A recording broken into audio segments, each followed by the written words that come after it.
Welcome to Study Loop.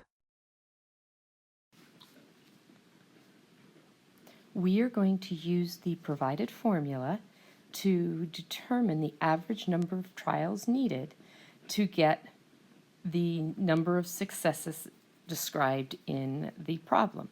So the provided formula was that mu equals k over p, and k represents the number of successes,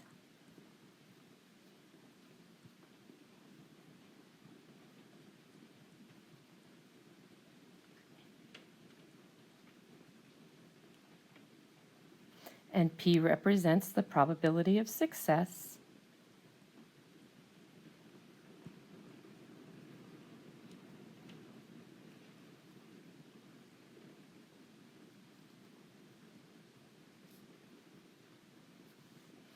and in this particular problem, we are drawing cards, and we are replacing them, and we continue the process until we get 3 clubs.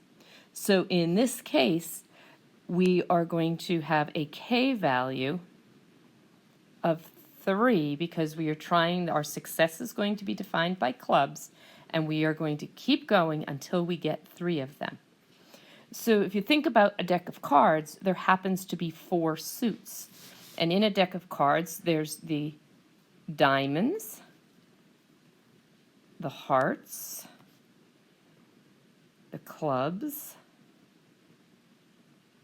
and the spades. So the probability of success, since there is one favorable suit out of 4 possible suits, our probability of success is going to be 1 out of 4.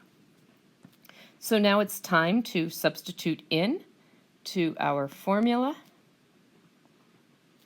So the average number of trials will be 3 over 1/4. And if you think back to your math days, 3 divided by 1/4 is the same as 3 multiplied by its reciprocal, or the answer of 12 trials. So we would average approximately 12 trials before we would get 3 clubs.